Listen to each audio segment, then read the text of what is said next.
if I'm being honest, this is like the 6th time I've tried recording this. We're just gonna see how it goes. All right.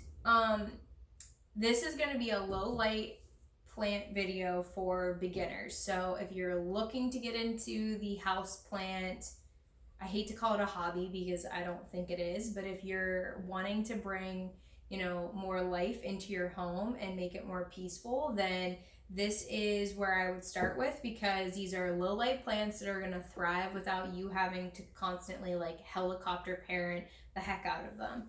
So I'm going to start with the most popular, and then I'm also going to talk about their prices, because anyone who knows about me and my plants, I do like to shop on a budget. And then I'm also going to mention just a little bit about light and how important it is. So I guess I'm going to work backwards. The first thing I want to talk about is there exists no plant that can survive without any light. I, for whatever reason, was not paying attention in science class, and I thought that I could get a plant that would be just fine, like in a very dark corner. It gets a little light, but maybe not as much as the plant really needs, and it was going to do fantastic. It's not. I've killed a couple that way and had to learn the hard way. So I'm just going to save you the trouble and let you know that it's not going to survive/thrive. So just be careful if that's what you're trying to do and you're looking at your home and saying, I want a plant to go right there, then you aren't at the place that you need to be to start buying plants. You really need to ask yourself, what space do I have? And then what plants could fit in that specific space? You can't go to the plant store and say that I love this plant and I'm going to put it right here. You need to know the needs, you need to know your space, and you need to also know what kind of plant parent you're going to be, rather than, just buying and making it fit for you. So like I said, I'm going to start with the most popular one, which is going to be this one right here. This is also, I'm going to say the scientific name and then their common name. So I always have my plant tag in here to remind me. This is an epipremnum, and this is also known as the golden pothos.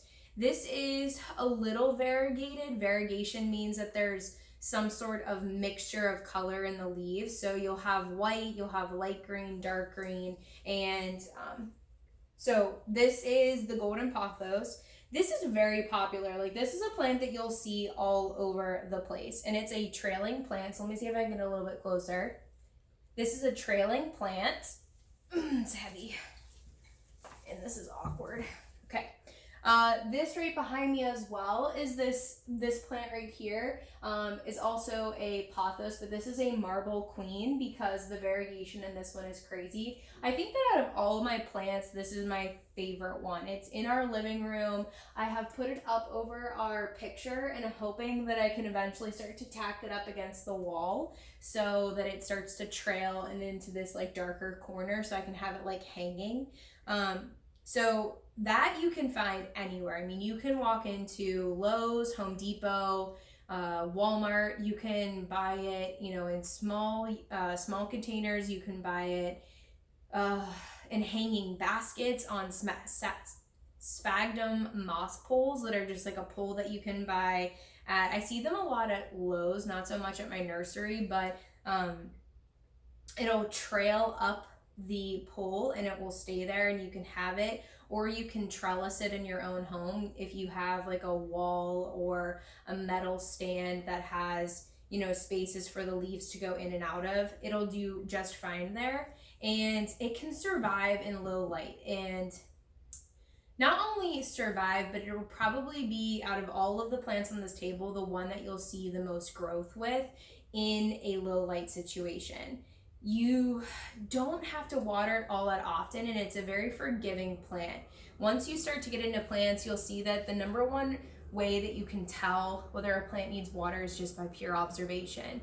These leaves will start to curl over and they'll get very sad looking, which is telling you that it's a little thirsty. So that's how you know that you can water it, and it will bounce back, so don't worry. If you have a friend or somebody who has a pothos plant, you can just cut a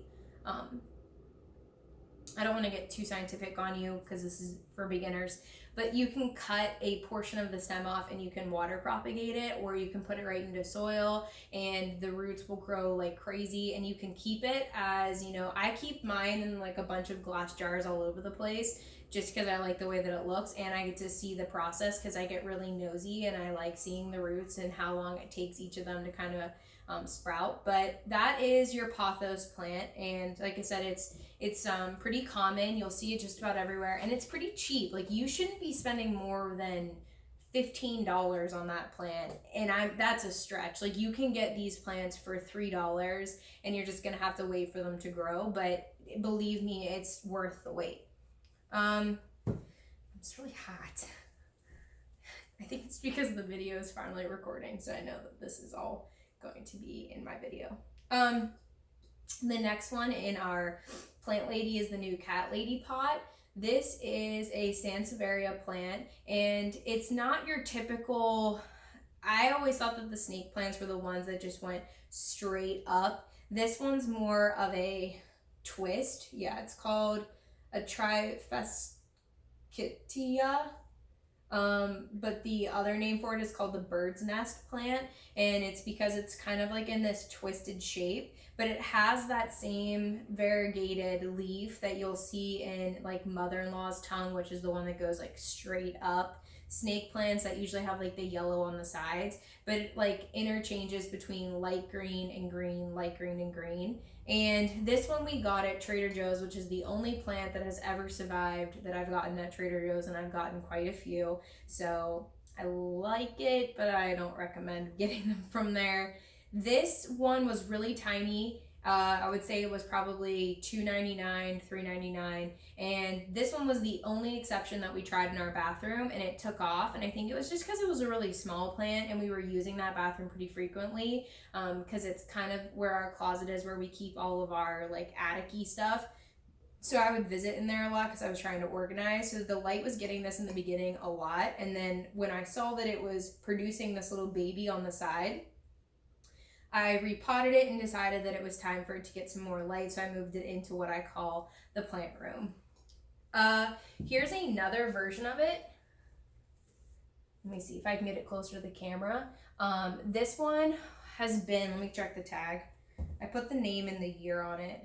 So I've had this one for going on almost 2.5 years, and this one has been probably the one that has hated me the most, which is odd to say, but I've kept it alive. So it goes to show that the low light plant will do just fine. I wasn't giving it enough water. I was giving it too much sunlight in my classroom over the past couple of years, and eventually, which I can get into in another video, but in the past like 2 months, I have stopped buying plants and really focused on just making sure that all the plants I do have are getting the most care that I can give them, because I really wanted to learn about the specific needs of all of them. And so I really paid attention to this one to figure out like what it needs to, you know, thrive, because it hasn't been thriving. And if I look at it right now, which is, I know it's hard for you to see, but there's lots of new growth coming out through like the bird's nest. So this one's doing well. So those two you can find just about anywhere that sells plants. You should be able to find those, and relatively cheap depending on the maturity of the plant. You do have to understand that if you want a really mature plant that's full, like this one right behind me, this one probably like at this point in its life would go for about $30 or $30+ just because it's so large. But if you're looking for something like this and you're okay waiting, now this one is a slow grower, the pothos is a fast grower. If you want something like this, then you're going to have to wait for it to show its growth, but this is going to be cheaper than a more mature plant. So just keep that in mind. The next one, I guess I'll do, let me just move these out of the way so you can see them a little better. This one right here in front of me is called a peace lily. It's pretty common. I see these a lot more in Lowe's or Home Depot than I do at my actual nursery, but they're still available. I'm trying to check the year. So I've had this one for about 2 years, and it's gone through many different life cycles, I would say. It's, when I first got it, it had these beautiful big blooms But you do need to understand as a beginner that when you bring a plant home, it's going to need some time to adjust. So don't get nervous if when you bring a plant home that, 6 or 7 leaves fall off of it, depending on the type of plant. Now, if it only has 6 or 7 leaves, then something's wrong. But if a few leaves fall off, or if some become yellow, or if some become brown tipped, just know that it's not necessarily you and you don't have a black thumb and you're killing the plant. So this one is flowering. I'm trying to see if I have any flowers. There's one tiny flower right here that's coming in. It's white. They do, have some pollen in them because they are flowers. So if you have any allergies to pollen, then you might want to not get this plant, or just double check to see if it's going to bother you or not. This one likes low light, but it's also very finicky, and she's also a drama queen. So this plant will get very, very wilted and sad looking when it needs water, which as a beginner is great because it gives you a clear indication that you need to water it if you're still trying to figure out when to water your plants. It does like to have more moist soil, which is nice because if this is not in the direct sunlight, you don't have to water it as frequently and it will stay moist. What else can I say about this one? Some people don't like it because they think it reminds them of funerals because they're in many funeral homes, but I still like them because I just think that they're pretty easy. And I have this one up on a bookshelf that's kind of like tucked in the corner and doesn't get a lot of light, but it gets enough that it would be considered low light. Okay. This one is called a Chinese evergreen. Let me just tilt it up so you can see it a little bit better. It has these beautiful pink and green leaves that are variegated, so you can get these in different kinds. The ones I see most frequently are this pink version, and then the green version, which is like an offset of like light green and dark green. This one was considered a low light plant for me because I have this one sitting behind my couch. It does say on the tag when you pick it up it is low light, but you should know that depending on the type of light you're giving it, all of your leaves, because of the variegation of them, they might change. So it might go completely to the pink, and then get really light and pale colored, and then you'll see that it starts to die off more quickly, or you might see that it reverts straight back to the green color. Now what I found with this plant was I had it in a corner that would be almost, I want to say 15 feet away from a window, and it wasn't getting nearly any light, but she was still doing okay. The leaves, however, would start to wilt towards the bottom, and I thought it was me doing something wrong. So I watched it for a while, and I would start to cut them. And after some time has passed, I realized that it's just the nature of the plant. The plant's leaves are going to go out of the top because it's much more of like a bushy plant than a trailing plant. A trailing plant will keep all of those leaves and it'll keep growing. The bushier plants start to like sprout up from the top, and then those older leaves get like more and more wilted, and then they start to die. So you have to snip them. So this is going to get much taller and much more bushy, but it wasn't me doing anything to the plant, it's just the plant itself. So I moved it from that 15-foot distance now to about, I'm looking in front of me because it sits behind my couch. It's probably about 10 feet away, so like 5 feet closer.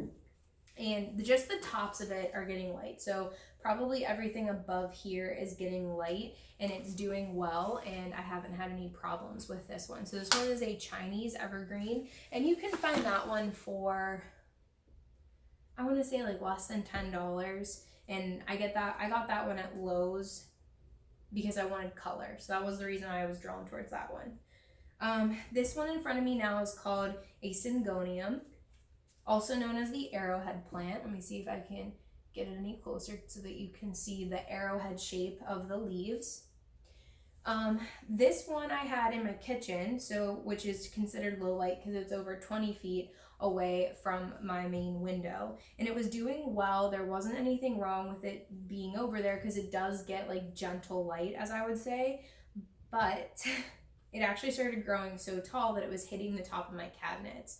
So I didn't want it over there, and Also, I noticed that there was a lot of fungus gnats, which I can explain in another video because that's actually one that I wanted when I first started to kind of know / be aware of what fungus gnats were. And so I didn't really want it near the food, so I moved it into my plant room, and it's about, I'm going to say 10 feet away from a main window. Gets gentle light. It does like to be watered more frequently, but you don't want it to have it like sitting in water. So just watering it when it needs to. This one also is pretty dramatic. It will wilt and it'll like start to tip over a little bit, but it does bounce back. So you should be fine with something like this. You can get these pretty cheap at Lowe's. I mention Lowe's a lot because that's the one that's closest to me. You can get all these at Home Depot too. But when you get plants at Home Depot and Lowe's, just double check them for anything that like looks, diseased, or might have bugs on it or something. And if you're not sure, then just don't buy it, because you don't want to bring something that has disease in it into your home. Okay. The last one that I have here is on this plant stand. Okay.